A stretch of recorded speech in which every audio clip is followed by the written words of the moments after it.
my cellar one more time.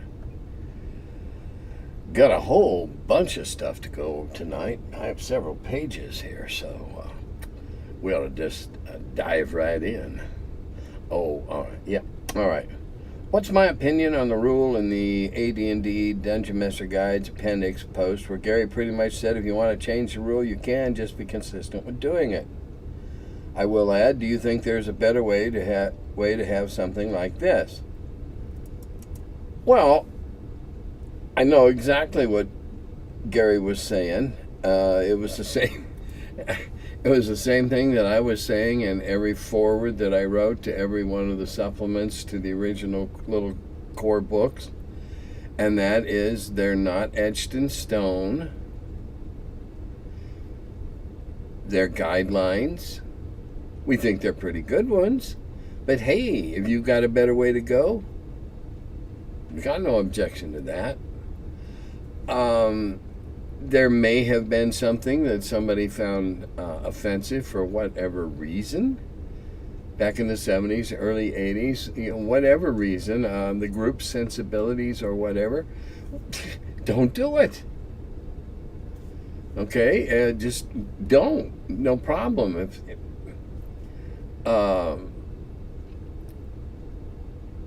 The game is not a constitution that you must abide by at all times. All right, it's not like that. It's a framework for having fun with your friends. A framework that everybody has a general gist of, so they have a fairly good idea what to expect, which makes the unexpected just that much more fun.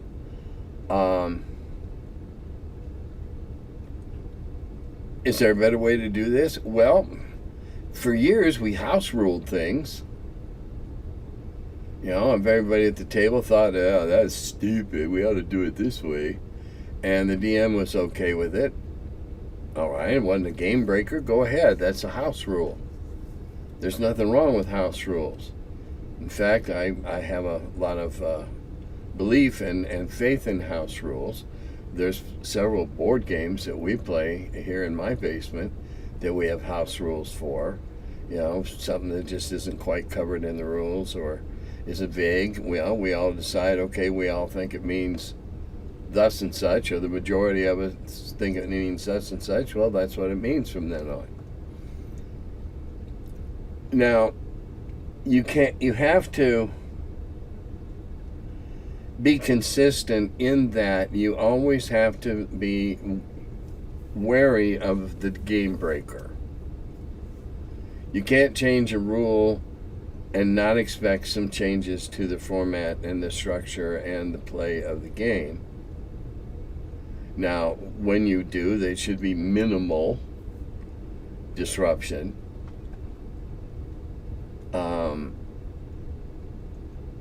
Being consistent means if you're going to give the fighters a break one day, well, then you really should give the clerics a break one day. Nobody should feel picked on. Nobody should feel like the other guy is getting all the goodies. If be consistent if it's a combat rule or a travel rule, something about traveling through the outdoors or whatever, be consistent. And you've got no problem. It's inconsistencies, rules changed without thinking them through, that can throw a spanner in the works farther on down the line.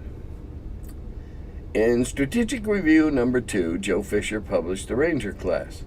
Well, no, Joe Fisher's Ranger class was published by the Strategic Review and Gary Gygax, and being a little pedantic here. The Ranger is my favorite class to play if I'm lucky enough to have rolled stats high enough.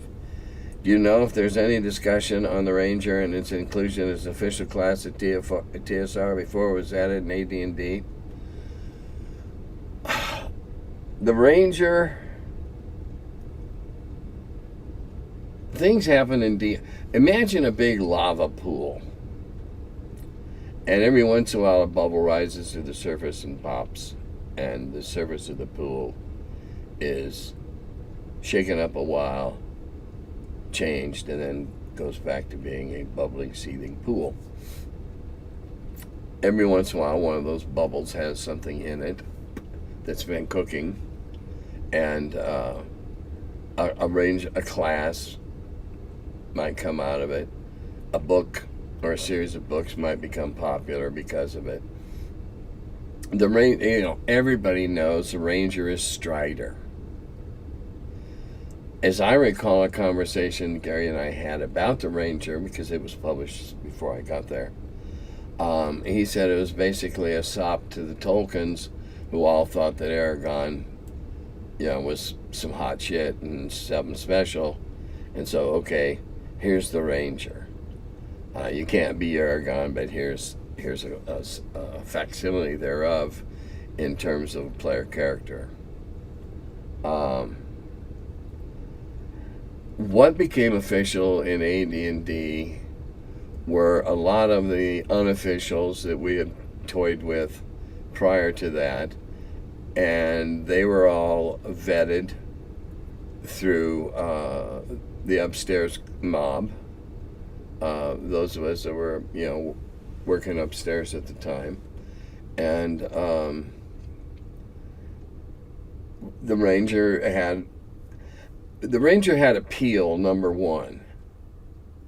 And after it was tinkered with, it fit. It wasn't a system breaker. It wasn't a game breaker.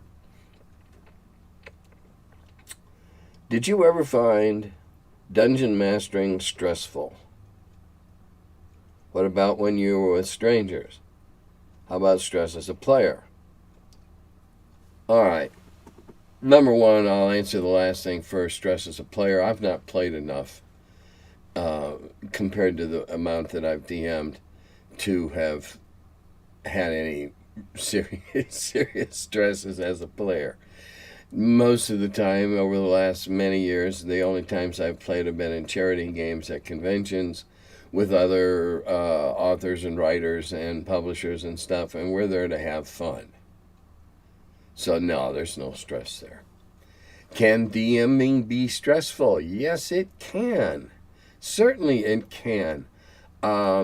You've just developed this really new, finished filling out this new cavern with everything that's in it, and are they going to get there? Are they going to get there? That can build up some stress on you because you don't want to give away anything. You want to sit there and be as cool, as calm as possible.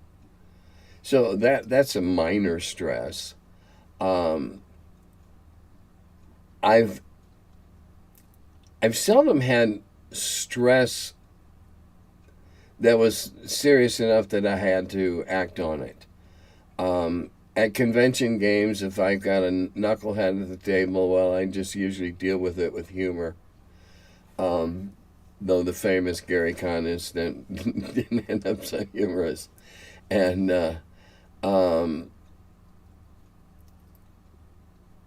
only time I get stressed, I guess, is at a con-type game where the group is just not following what I think are crystal clear clues written bold across the walls, and or they're just doing something really stupid, a total waste of their convention time.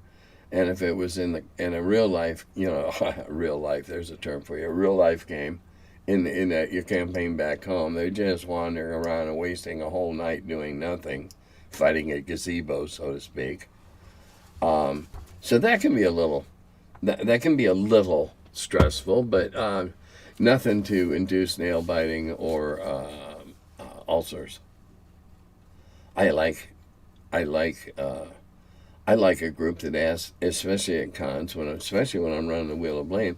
I like a group that's trying to challenge me and feel me out and figure out what they can get away with in that. I like it. If I didn't have that, I wouldn't do it anymore. But that's just the way I roll. How rare are magical items with more than one enchantment? I would say next to non-existent. whatever just a shade of non-existent is. Okay, there's a couple of reasons that I would give this opinion. Number one, the accepted method of enchanting involves someone capable of casting the spells, focusing them down into that ring or that wand or that scepter or whatever it is, through sheer will, force of will, and what it takes to put that in there is a great toll on the magic user, because all the magic user tropes and memes are about losing vitality as you go delve deeper and deeper into the arts. And what you would see, what the effort is put into enchanting that whatever ring of pure water, you'll never be poisoned, whatever. That takes a lot of time. It takes a lot of resources. Whatever the magician or the magic user needs to do that, eye of wombat, tail of frog, whatever.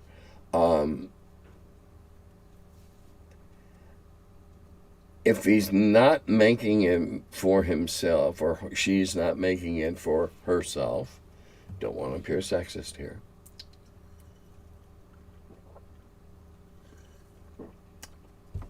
she can make another.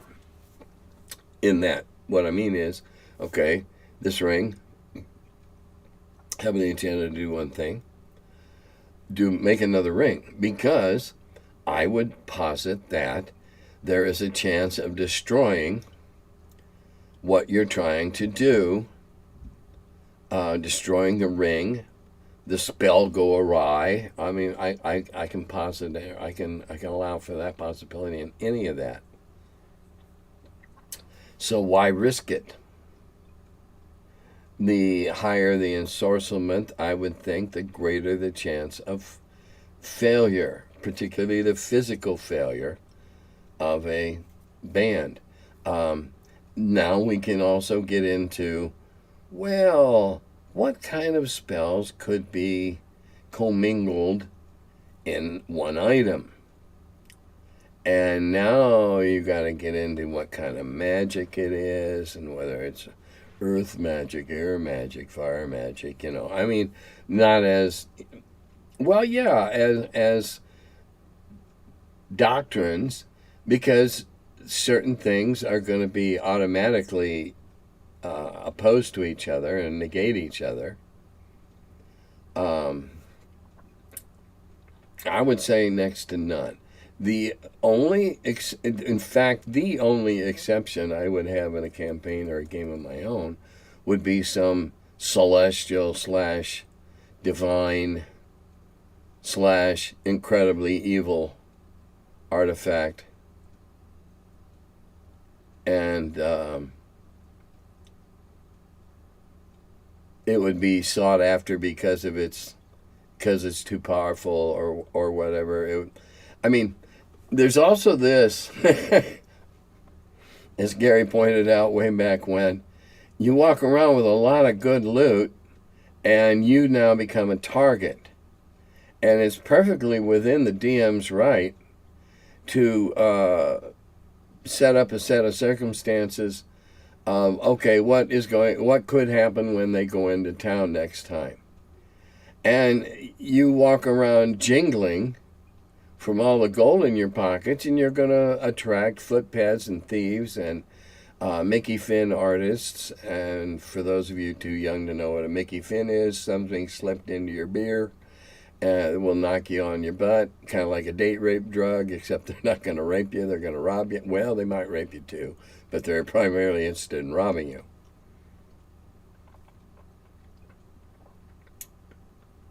So something that owned this really incredible artifact is going to be a constant target of other adventuring parties trying to steal it from you.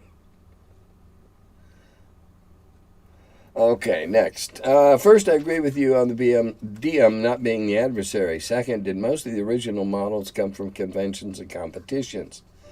Well, I can't. The original modules that came through the Judges Guild, the ones that were sanctioned by TSR, were the judges who submitted them, their campaigns, their creations. They were created by a lot of different people.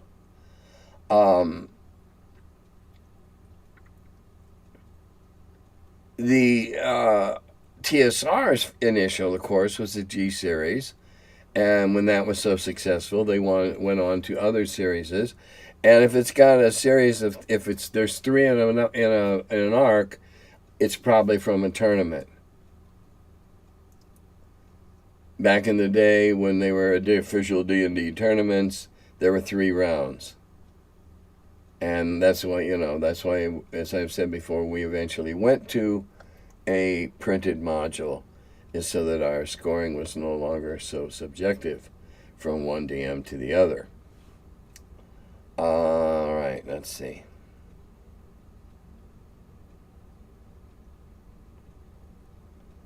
Third, feelings on milestone level up instead of experience points. Don't care for it. As I understand it, it's kind of hit or miss.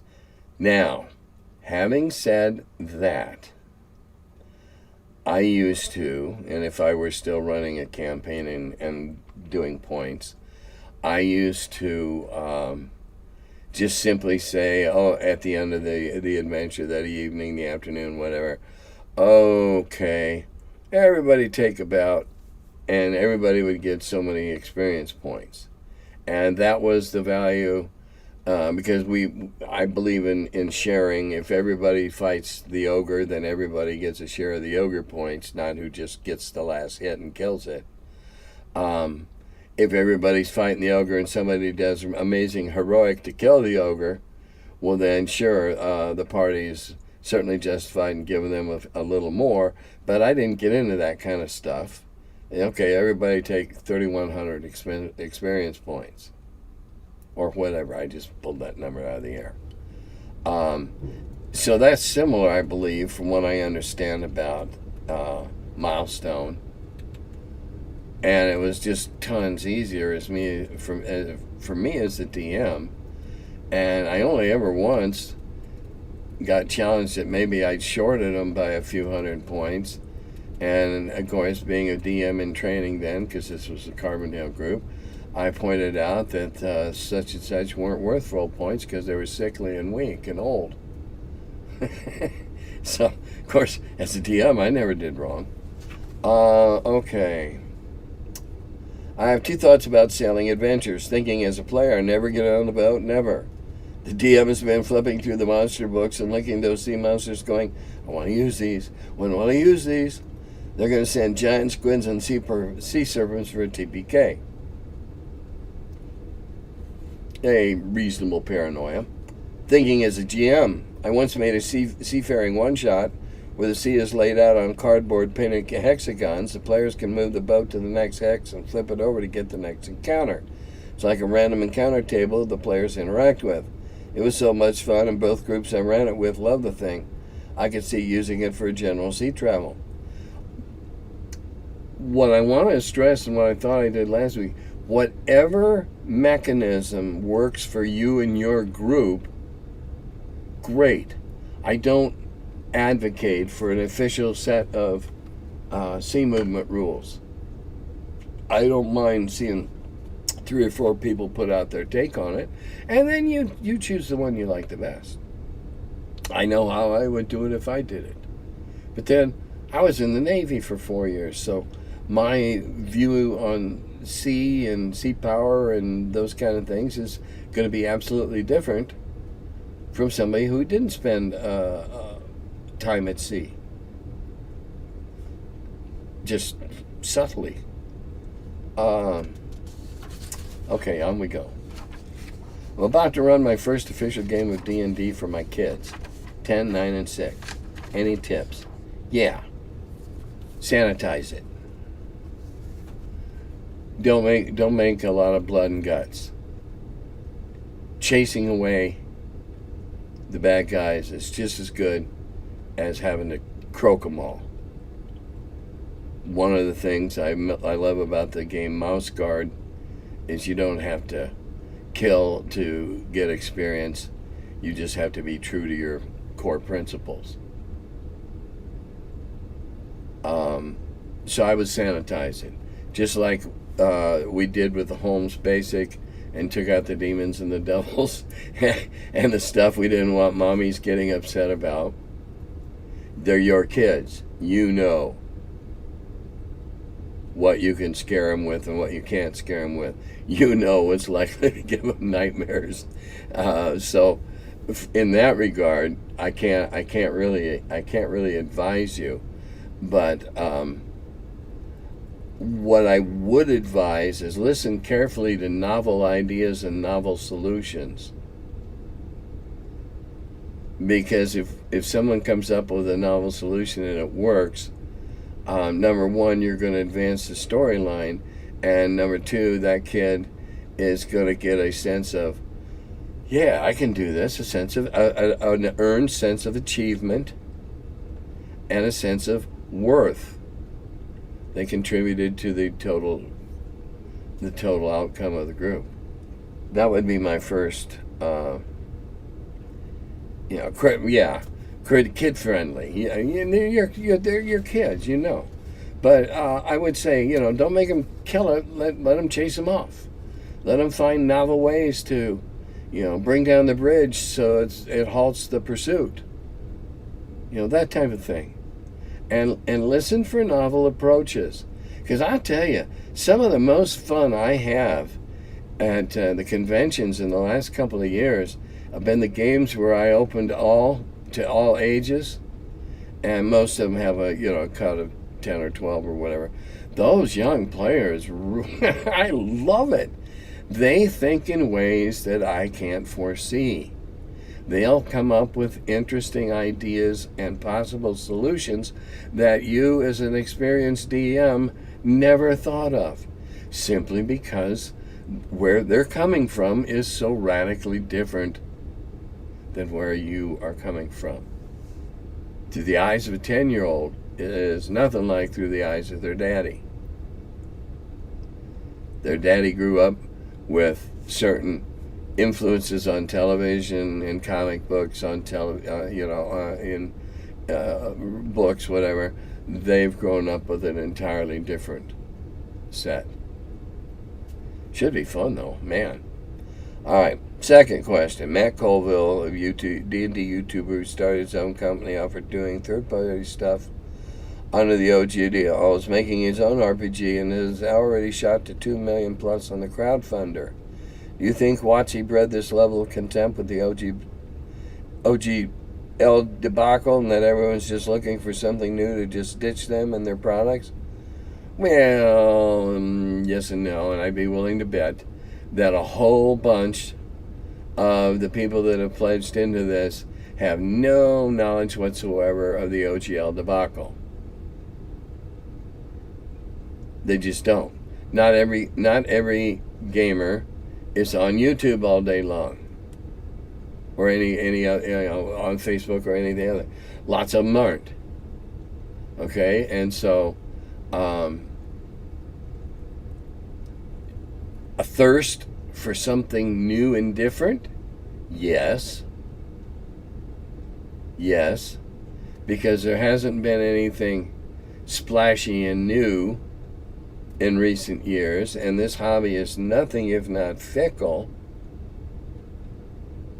What's the new thing this year, this season?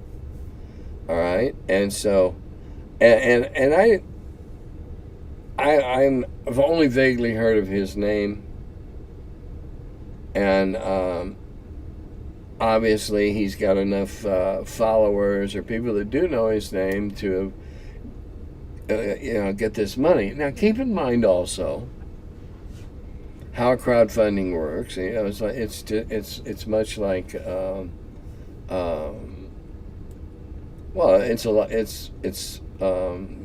something. Oh, gee, I'm having a brain fart. Um, it's Kickstarter. You can have a phenomenal money amount of Kickstarter because no one person is risking that much money. Okay, that's how some of these sums get to be almost astronomical. Nobody's putting in this much money. Are there this many gamers anxiously looking around for something new, this year's flavor? Yes. And if you can catch that, more power to you. If you got a good game, great. If you don't, people are going to be walking around 6 months after they get it, scratching their heads, going, why did I think that was going to be a good idea? Much like Exploding Kittens, who raised millions of dollars for a game you can't play more than about 3 times. And then it's just boring, same old, same old. They had good advertising. They had a good little film video clip to sell the game, and they hyped it really well. And they sold a gazillion dollars worth of them. And now there's a gazillion dollars worth of them sitting around on shelves, having been played 2 or 3 times and not played since. Even taken out once or twice, saying to new people, hey, you want to play? No, played that one, it stinks. So, be careful what you make of something of that nature. And that one, that question, got a follow-up wishing them good luck and predicting they'll have a lot of fun regardless of which way they go. They played with their 11-year-old starting when he was 10. One anecdote I can share, he loves when something is decided by a random table. Something you can work into modern stuff and is pretty readily a part of OSR. Have fun. That's a good idea. It's easier to accept a result. Roll the dice, there's the table, what happened? Oh, than just having somebody roll dice and tell you you're dead. So, particularly for a younger player, I think that's a good mechanism to use. Make tables and charts. Not so many it overwhelms them, but every once in a while, when it might have a tough outcome, not you, it's the chart. You didn't do it, the chart did. The chart made it happen. Why? Because the chart was already prepared before you sat down at the table. I think that's a good jump. Open Seas, you say? Pirate Borg is sitting on my desk right now. I bet the rules can be stolen. I looked up. Yeah, Pirate Borg looks like it might be a pretty interesting game. The thing, we used to switch games every once in a while. Both when I was at Carbondale, we would every so many weeks we'd just play something different for a number of different reasons. Most of the time, if we were playing good guys in D&D, when we wanted to play Boot Hill and be bad guys, and I think it's fun to get your evil on every once in a while. Just as a change of pace, as a change of viewpoint, just indulge yourself in all the really heinous things you were planning to do to somebody.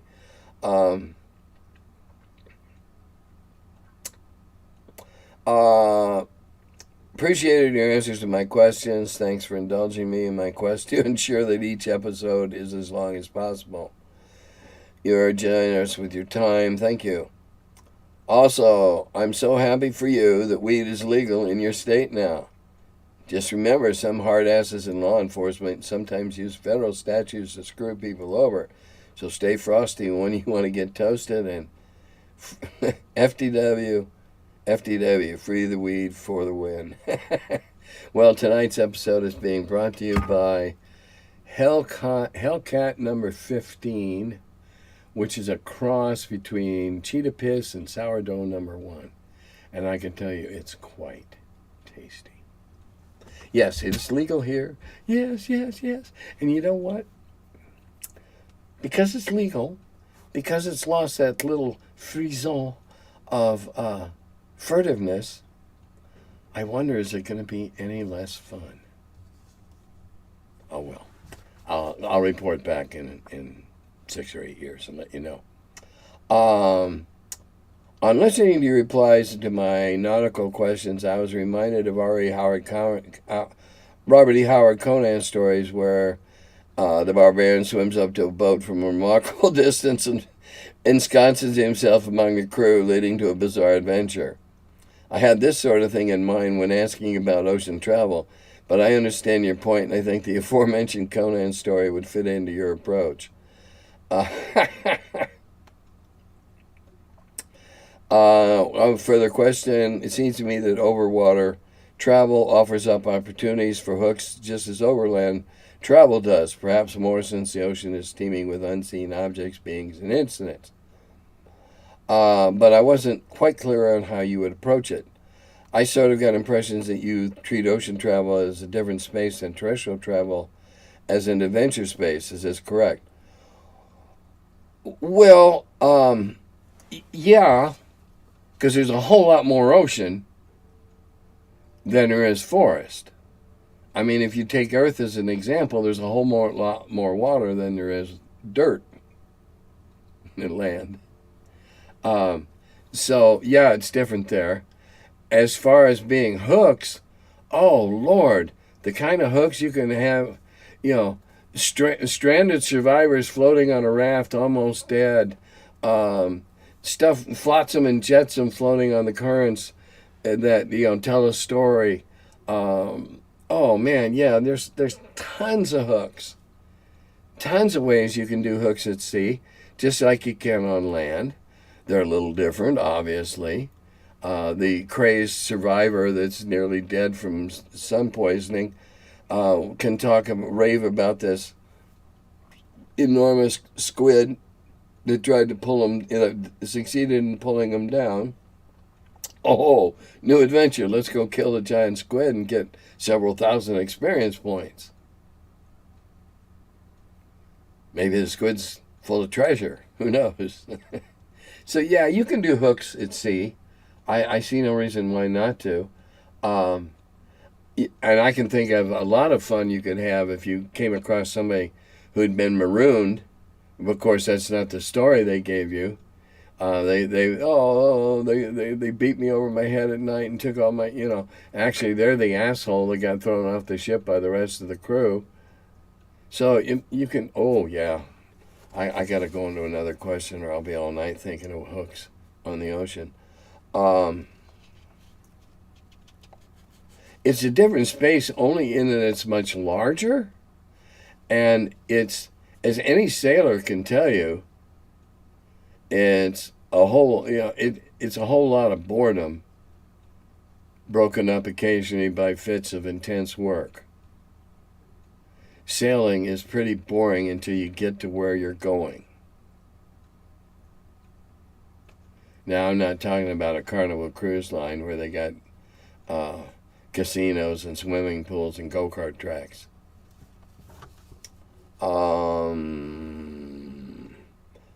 Perhaps in my original question a bit vague, but as well as dealing with map and travel rules, I was interested to see if overwater travel was more prone to exciting side adventures as in Odysseus. Yeah, that's what I'm saying. You come across the stranded, the shipwrecked survivor, and bingo, big hook.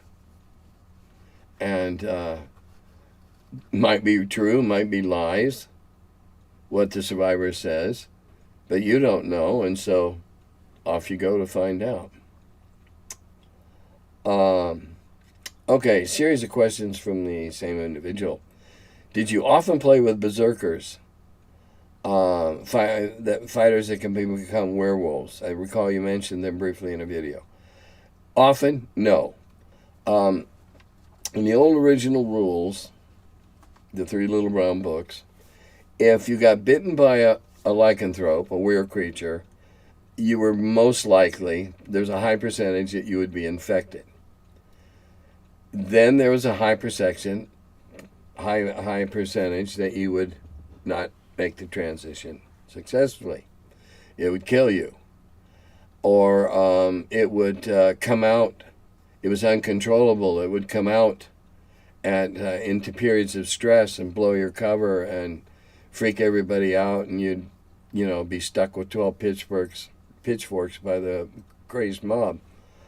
But there were provisions for controlling it, learning to control it. And the character we called Werebear was a werebear, a lycanthrope bear. He survived the transition. He learned to control it, and he learned to. And I mean, these were all high, seemingly impossible, stupid die rolls. And I wasn't letting him do it all at once. Like 1 week, okay, first roll. Right, it didn't kill you. Next week, okay. So it wasn't like he was just on a hot streak with the dice. But every time we rolled for this thing, he mastered it. And so pretty soon, he could fight like a big-ass bear. And early on when he was learning to control it, and wasn't very good at it, he ruined a couple sets of armor and inflicted some owies on himself before the armor burst or whatever. And so he got to where I let him. He had whatever, I think he wore leathers, and he could whip them off real easy, like one-handed. He paid a lot of money for them, and that was okay. And I mean, he came to me with the idea, and so when he wanted to go bear, he just whip off his leathers and go bear. And well, all of a sudden, you're fighting a guy that's 6'1", and now you're fighting a Kodiak grizzly. And that was the only one that I ever played with in any length of time. And that's how rare it was to have that happen, and it probably still should be. Was The Fighting Man partially based off Conan? Conan was one of the many old sword and sorcery books that Gary read. I mean, it's right there in Appendix N. So, partially, 6% Conan DNA. The only reason they have these stupid 18 double-aught giant strength things is because of Conan.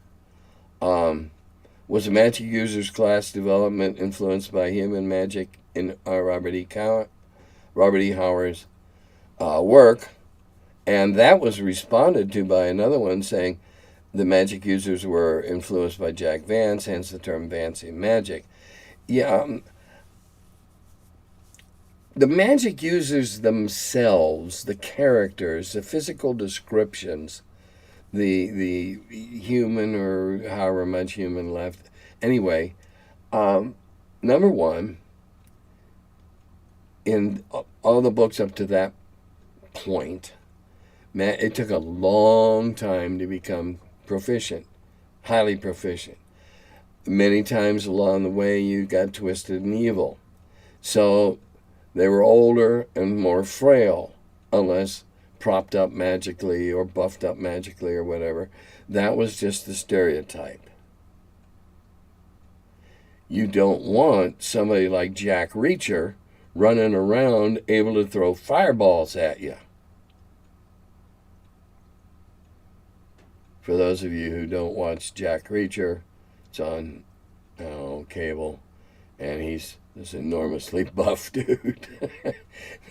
that would, oh no, God, seeing him throwing fireballs, or lightning bolts, no. So the stereotype of old. Now there have been books written since. Lots of books written since Appendix N.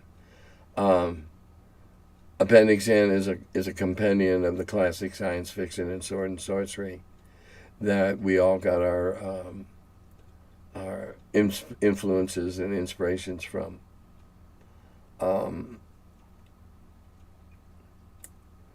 And somebody else pointed out that Howard's human magic users were worried about being disrupted by arrows, often fought with staves or daggers when cornered, despite typically being physically weak and ineffective melee fighters, though there were exceptions.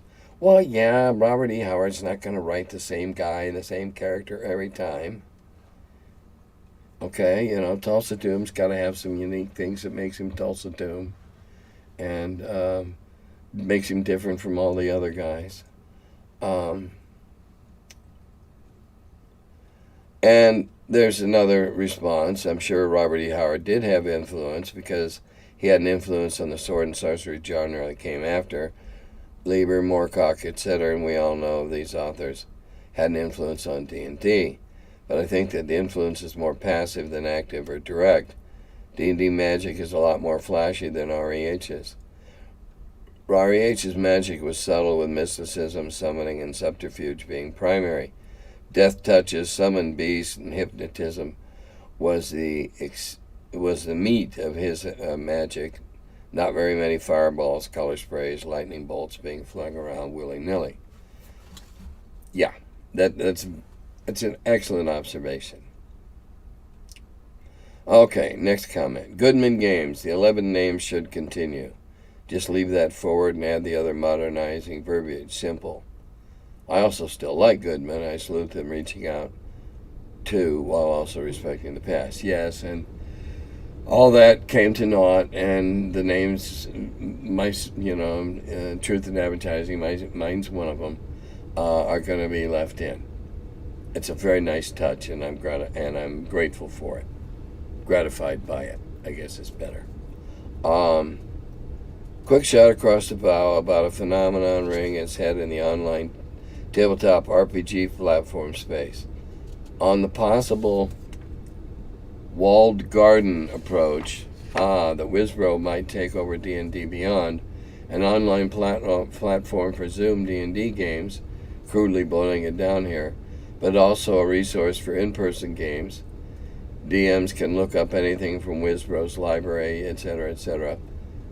The idea is that Wizbro's attitude to the OGL, effectively dead since they destabilized trust in it last January, and third-party content, which is not hosted on their very popular D&D Beyond platform, which they paid $150 million to buy, apparently. Whew, shit, I didn't know that. Might have a chilling effect on third-party stuff. Well, yeah, it might. If, as seems likely, the online D&D platform becomes dominant in both in-person and online playing, it may become a gatekeeper to the larger hobby, where no one is ever exposed to other creator companies, so when no one knows there are other games, or perhaps even the history of D&D itself, and forerunners of 5th edition. This is a bit of a nightmare scenario, although not impossible. I just wondered if you have any thoughts on this possibility, and if you have any general comments on D&D's future and the hobby in general. If indeed the owners are not of the opinion that a rising tide lifts all boats. Well, since this question was posted, it's been announced that Hasbro has laid off 1,100 employees around the world, and 100 of them came out of the Wizards. And oddly enough, the Wizards is well, the games are the only divisions of Hasbro that are making money, and anyway, they still they got 9% of the hits. Whether or not they want to make it a walled garden, you gotta have a membership to play, and like some of the MMORPGs used to be. I don't know. I don't have enough of a handle on what people are willing to spend, and what people 40, 50 years my junior consider to be fun to make a very good prediction in that regard. I think it would be a mistake. But hey, hell, what do I know? I'm sitting here in my basement talking to you late at night.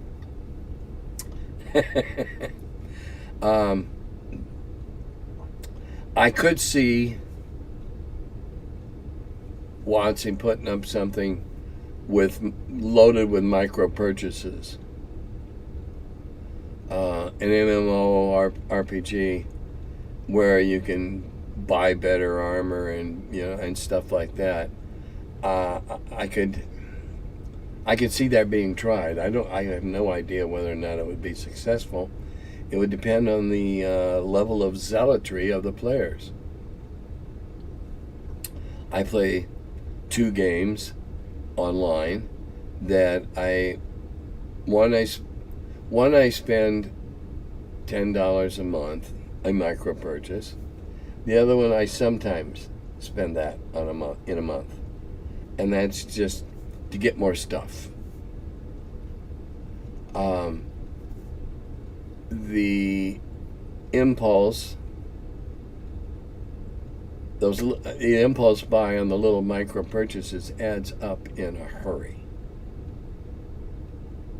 And it makes a ton of money for Wizbro. And I can see them trying at least to go down that alley. I can't predict whether or not it'll work.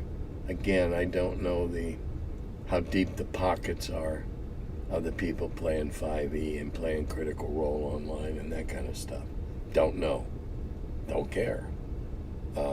It's not my cup of tea. Will it have if they go that way, then third-party stuff will probably dry up. Because you can't get in the garden, you can't play. I don't think they would kill the one to promote the other. Not when they can make money both ways. And let's face it, they just laid off those 1,100 people because they're not making enough money. And they're a business. And that's what they're expected. Excuse me, I got a scratch here for a second. It's driving me crazy. I'm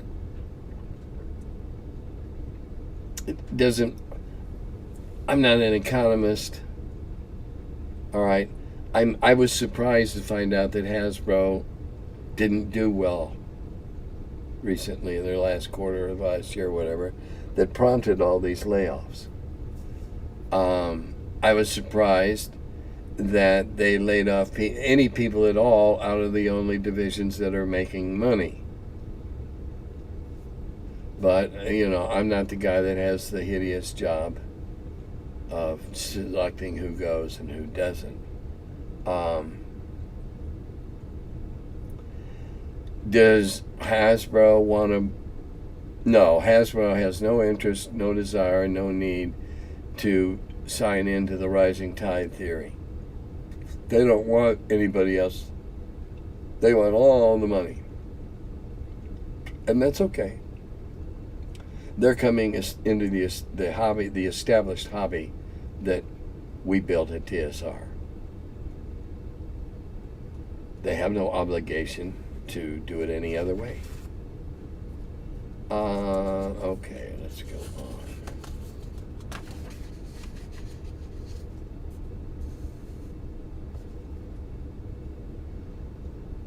Okay, I got this really long comment about he disagrees with socially modernizing as being a good idea, and he gives some pretty wild claims as to about how much money people have lost being, he wanted, it almost sounds like go woke, go broke. And he sees Goodman following some of the RPG industry down Disney's path, and he definitely has some problems with Disney's path.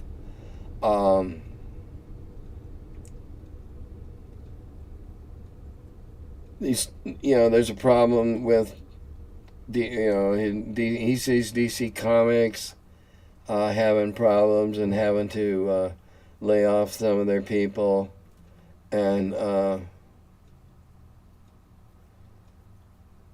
he thinks that Goodman should work on game mechanic modernization and not hiring censors, because right now Goodman is looked upon as one of the cool guys in the industry. Very soon they're going to be looked upon as the DC Comics in the industry, copying Marvel because they were making money doing that, and then all of a sudden Marvel cost Disney $1 billion in box office bombs, and DC is following them into bankruptcy. In the meantime, he's moving his groups from 5e to Castles and Crusades as a palate cleanser from WotC, and everyone is excited for something new, at least to them. Well, great. Great. Play what you want. Play what you want. And there were several rebuttals to that. And basically, the market's going to right itself. I'm personally sick to death of all the Marvel movies. I've seen, and I'll be honest, I'm not even sure which is DC and which is Marvel, because that wasn't my bag all those years ago. I've seen the 2 Ant-Man movies. I've seen Doctor Strange. I saw the D&D movie. I've not paid to go see any of the Marvel, Thor, any of that crap. So yeah, I'm sick of them, and I wish they'd find something else. But well, I'm a tiny voice howling in the wilderness.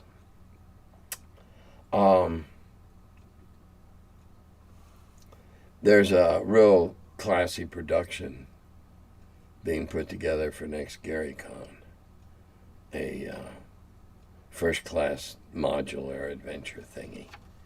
And I have a character in it. I am a character in it.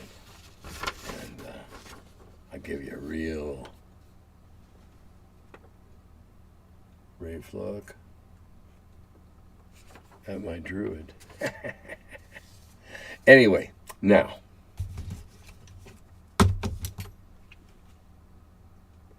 okay, everybody knows what I'm holding in my hand.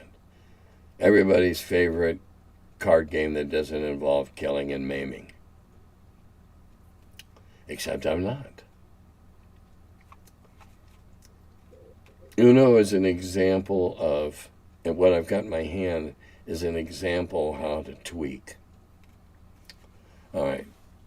If you don't know the story, Uno was invented by a barber here in the greater Cincinnati area. What he did was he took a game already being played with regular playing cards called Crazy Eights. The first time I saw an Uno game, I loudly proclaimed that that was the same game I've been playing for the last 4 years in the Navy. Except we called it Crazy Eights. His genius was to take the suits, make them into colors, and put in the jacks and the deuces and all those good things. Because we had all that too. The black jacks were take 5. We played with, I think we played with a double deck. Anyway. And it's a simple game. The man hawked his house to make a few thousand copies, and he went around and peddled them at campgrounds until finally he hit the jackpot, and now it's a Mattel product.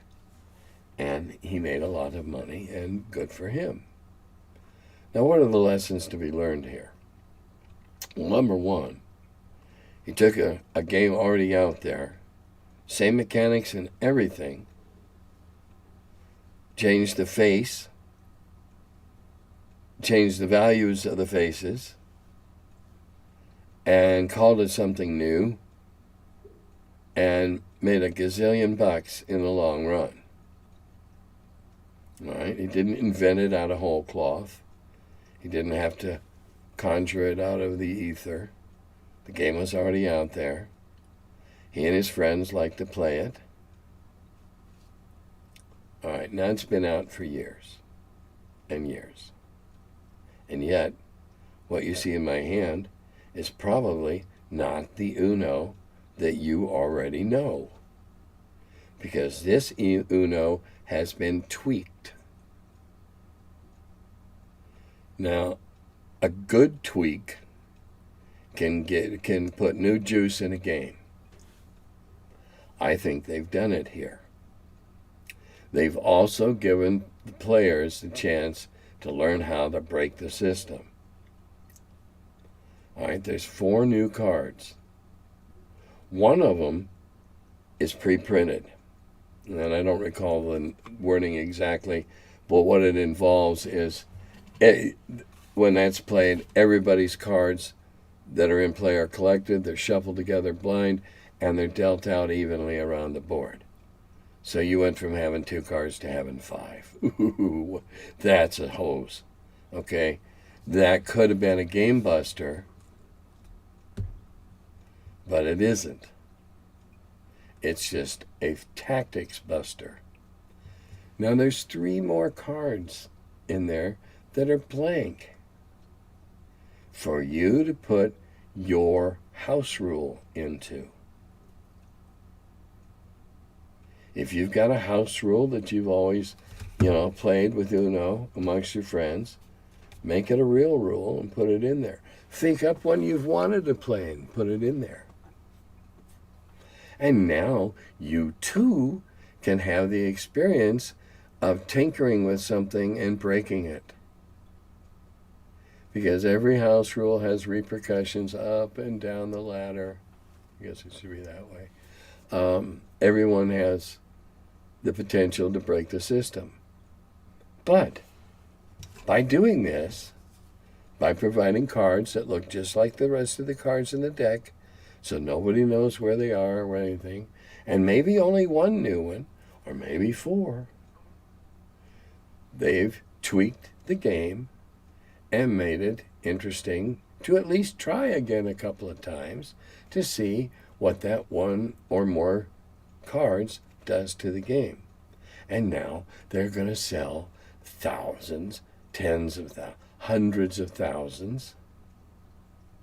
Because, and see, I don't have an old game. I got trashed by the kids a long time ago. Because they have an old game, they'll want to have the new one. Brilliant marketing, isn't it? Wow. It's kind of like miniatures. Too bad. Didn't work quite the same. I think that's all I got. If you haven't already, go take a look at the Lost Adventures of Gary Con. I saw some more of the stuff that's being added into it, and we've got some very interesting. There's a handful of player classes that we're introducing that.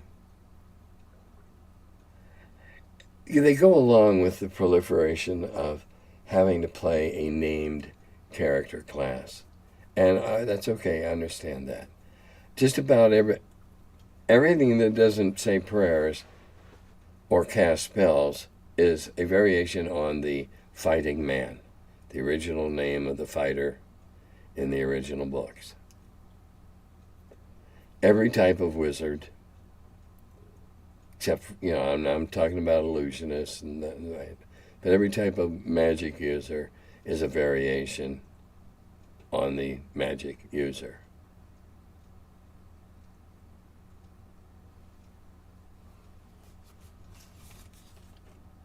Not the same anymore. Let's see, do I have anything else profound to share? I don't think I do. So, until next time. Oh, I think there's a rumor, a very strong rumor, that we're actually going to have our games released out as customs this week or Monday, and we're actually going to be able to fulfill the Kickstarter We're actually going to be able to go to on NPR radio next month and talk about it. And we're actually going to be able to make a presentation to the Association for the Blind. Who knows? This year may end up with a bang. I'll keep you posted. In the meantime, Dodada Gobi.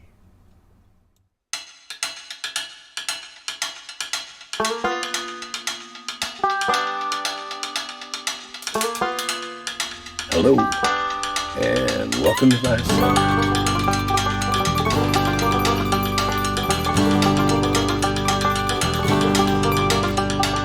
He's the curmudgeon who wrote about the dungeons. Now he's the feller, live from the cellar. Talks about D&D and old school RPGs. Still quite a feller, the curmudgeon in the cellar. Last man around when them rates went down. Calling Gary in that Lake Geneva town. Hey Gary, it's an awful mess. Let me edit, we'll have success. D&D and Dragon Magazine. He's a curmudgeon who wrote about the dungeons. Now he's the feller, live from the cellar. Talks about D&D and old school RPGs, but he's still quite the feller, the curmudgeon in the cellar. Magic missile, it's a mortar shell. Make it hit in the first level spell. Brought psionics to the game to attack that wizard's brain. DSR and fantasy, collection of micro armory. Titan with tramp under a tree, high as could be. He's the curmudgeon who wrote about the dungeons. Now he's the feller, live from the cellar. Talks about D&D and old school RPGs, but he's still quite the feller, the curmudgeon in the cellar. Still quite the feller, the curmudgeon in the cellar. Curmudgeon.